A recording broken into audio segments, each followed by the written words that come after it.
Hello everybody and welcome back to another video. So recently Ian Hazacasta sat down with some EU content creators for a Q&A in which he covered a whole range of different areas of the game and the direction they're moving in 10.1 and into the future. I specifically in this video want to focus on the Mythic Plus element of some of the answers that he gave, and they're really quite insightful, really quite interesting, and I'm very happy with them overall. That's the TLDR. So regarding key re-rolling, they're open to changing the rules for the 21 plus range for Mythic Plus. At the lower level, there's a reason for encouraging a variety of dungeons. Once you're past 20, you're not doing it for more rewards, you're doing it to push rating, the leaderboards, and prestige. But having to push score involves a lot of hoops to do so and is understandably frustrating. Nothing specific to announce at the moment, but definitely open to changes in the rule set for the 21 plus range. So I think this is really good. I think it's good that they're understanding why different people in the game are engaging with this same piece of content, but in different ways. And I think it's very reasonable to expect that when you're doing a +2 to a +20, you're there for gear. You're trying to farm specific pieces. You're trying to upgrade your gear. You're trying to get, you know, your little concentrated primal focus to improve your gear. Trying to get some valor, all that kind of stuff. Learn the dungeons, have fun with it. So I think that the fact that you're getting a whole different variety of dungeons is really good. I think that's great. But once you're past that point, it literally, like, there is nothing in the game that you're doing it for. It is purely internet points, it's bragging rights, it's ego, it's to be a better player, to try and maybe, you know, compete in the MDI someday or something like that, right? It's nothing to do with the actual character development in game. And an MMO RPG is all about character development. So I think they do have to be very rigid and very strict on the +2 to +20 range, because there is an item level incentive. So uncapping valor day one, increasing the item level of gear that you get from it, etc. That can be tricky, but beyond that, like, they can open it up a little bit. So things that they could maybe do is whether or not your key should deplete, whether you should get higher level gear at a certain level, or increase rewards, or some titles, mounts, armor sets, something, that kind of stuff. Affixes, should they add in additional affixes at a certain key range, or should they change some of them? Should they change the scaling, or like whatever? There's a bunch of stuff that they can do because it doesn't actually matter. So I've actually got some stats here. So I know a lot of people think, oh yeah, but if they do any changes above a 21, that's going to affect most people doing Mythic Plus, right? Absolutely not. The vast majority of people that do Mythic Plus do not get above 1600 IO. The vast majority of people that do Mythic Plus do not get above 2100 IO. So most people do not even go beyond 20s. They don't even hit +20s. So I think that there's a few things that I would like to see them do. I think that if your key is from a +2 to a +20, it should not deplete should you not complete the key in time, or should you end up not completing the key at all. It should not deplete. You should just be able to go out, reset, and go again. The reason for this is to actually limit a lot of toxicity in the game and to give an overall more positive and rewarding feeling from a lot of the player base. I know this because I have friends in that key range and they have many negative experiences, and I see them online, I see them in my chat, I get a lot of this feedback from people, and I've been there. I've done these dungeons at this key level. The +2 to +20 range is probably some of the most toxic environment that I have played in World of Warcraft. When you get to like the 26s, 27s, people are generally pretty cool and understanding because they know it's hard. The +2 to +20 range, people are really toxic, really, like, you know, main character syndrome kind of thing, and you can be held hostage a lot of the time with people who have like very negative attitudes. Or you go into the key, you put the key in, the tank does the first pull, and one person dies, and then someone will just leave the group, or, you know, blame the healer, or the tank doesn't pull 2 packs at a time, they pull 1 pack, and so this person decides that they don't have time for this and they leave. And there's a lot of negative experiences that come with that. I think not allowing keys to deplete would overall have a much more positive effect. It would reduce a lot of the tension and the flaming and the blame game when things go wrong, because you go, hey, oh, we were doing really well up until this 3rd boss, then things went wrong. Hey, let's go again. Let's stay as a group. Let's go again. We can do this exact same key. We can get the reward that we want, and we can just go again. And it's a lot more positive. Or maybe there's one person that's slacking in the group, and you say, hey, guys, look, why don't the 4 of us go again, and we'll get someone else to replace this guy. But we can go again, and we can keep the key, and we can give it another shot, and I think we will succeed. It's way more positive. And a lot of people, whenever I say this, a lot of people, they get really really cocky and arrogant, and they go, oh, well, everyone just wants the game to be easy these days. Everyone just wants a free ride. And it's like, well, no, it's not about that. It's about, look at the type of game that you're playing, the genre of game, and look at what the investment should be in that game. There are certain games that are heavily, predominantly skill-based, right? FPSs, MOBAs, that kind of stuff, where it's like, it's all about your skill.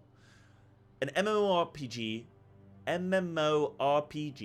should be about your time investment. It should be about the fact that you have invested tons of time. You spent thousands of hours farming the mount from Lich King, Invincible's Reign. It's like, you spent tons of time farming that, or a reputation, or a thing. You know, Hardcore Classic is really popular right now. Why? Because it's a big time investment. You know, it's a big time investment, and you said, hey, I got to 60 on Hardcore. I invest a lot of time. I'm really good.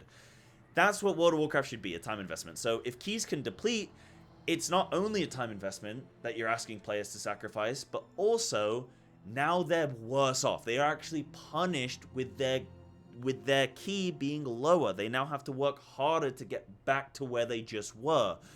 If you do a 15 key and you time it, you are ready for the 16 key. And yes, you might fail that a couple times, but you will get it and you will eventually succeed. So why do you need to expect the player to prove to you that they can do a 15 again by depleting their plus 16? It doesn't make any sense. I think it's good if they did that, but you get my point. Anyway, I think that also what they could do at the 21 or higher range is make it so that you don't get a key and a dungeon. You just get a key level, and then you can slot it into any dungeon that you want. The idea being that if you really want to practice a Halls of Valor all day, 10 runs in one day, and you really want to get good at it, go for it. Take a group of people, have fun with it. Why not? It has no impact on anyone else in the game. It has no like, they don't have an innate advantage over you. You can go and do the same thing. Anyone can go and do that. So I think it's like, why not let people do that? It doesn't matter in the grand scheme, and it's fun for them, so why not? They're gonna have a way more positive involvement in the game. You see all the time top players, Andy Brews and Speeds and stuff like that, linking like screenshots of their group's keys, and all 5 of them have Temple of Jade Serpent 27, and then just like, you know, because they want to do something else, and they can't, because they've all been stuck in with this one key. So it's really detrimental to actually just having a good engaging time with the system.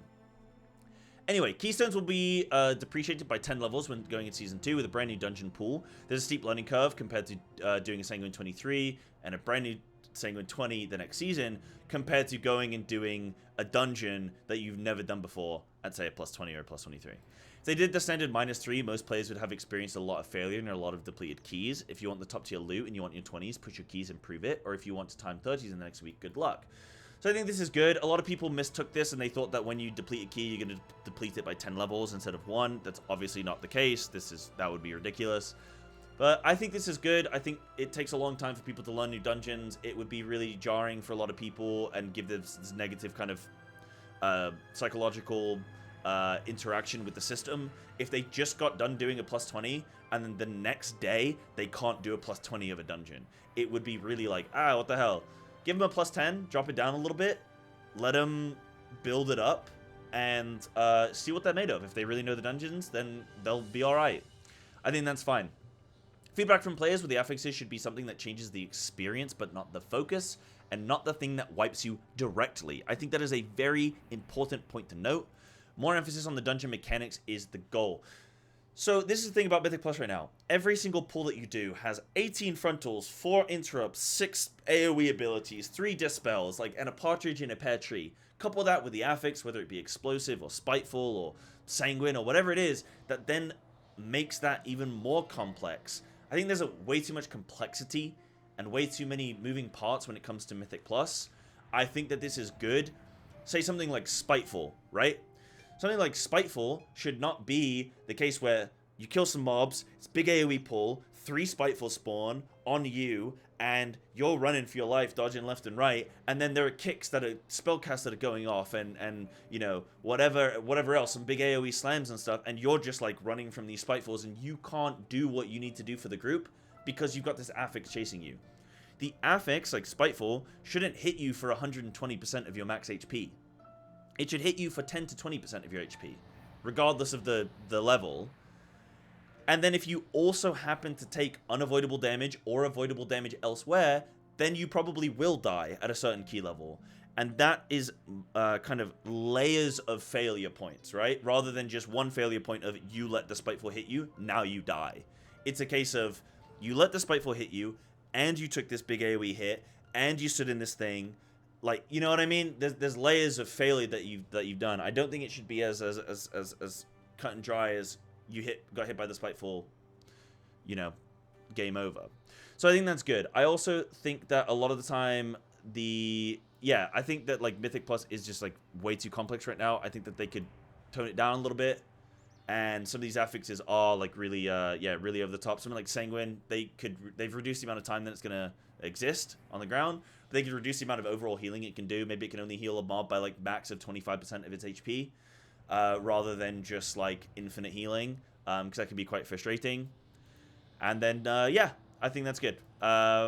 Before they do any more changes to gear upgrade systems, they first want to see how the current patch 10.1 version plays out with crests and flight stones. They can use these items as more rewards in more places, and it would make sense, but they're not going to start with that. So crests and flight stones, I believe, are just like the new currency for engaging with various gear systems and upgrading them. I think that Mythic Plus in general, in terms of the gearing, it's a little bit of a shame that you can't get really good high-level gear from Mythic Plus, and I understand that because it's an infinitely farmable system, you can't have it be equivalent to something that has a weekly lockout on a limited number of bosses. I get that. At the same time, if you're doing a plus 25 key or a plus 28 key or something, you're probably doing a content that is a similar time investment, a similar skill, a similar understanding of the game and mechanisms, a similar level of coordination. All of these same attributes that you get in raiding are transferable to Mythic Plus, and vice versa. And I think if you're doing a very high key level, you should probably at a certain point be able to get the gear that is equivalent to raid gear on Mythic eventually. So say they did something like Concentrated Primal Focus. So yeah, maybe you have to do 10 Mythic Plus dungeons of a 25 or 28 or whatever. But you'll eventually get something that can allow you to upgrade your gear to that equivalent of Mythic Plus. Or maybe you can only upgrade one piece of gear per week or every 2 weeks or something, to the point where eventually as a Mythic Plus player, you don't feel like, oh, these raiders who are going to go raid for 3 months, they're going to come back into Mythic Plus and they're going to absolutely stomp me by 10-20% damage output because they have raid trinkets, they have raid gear, they have higher item level. But I've been doing Mythic Plus for the last 3 months. Why am I worse than these people who have been raiding just because of this gear? If you want to dedicate your time to Mythic Plus, I think you should be able to do that and get just rewards and be able to be a Mythic Plus main. Why not? But having said all that, those are just my thoughts on some of these answers here. I think this is really good stuff. I'm happy with the direction that they're going with this and Mythic Plus in general. Some of these affixes are good. Some of the revisions they're making are good. It seems like Blizzard is clearly trying to listen and trying to implement better things for the game in the realm of Mythic Plus. But let me know what you think in the comment section. Thank you very much for watching. See you next time.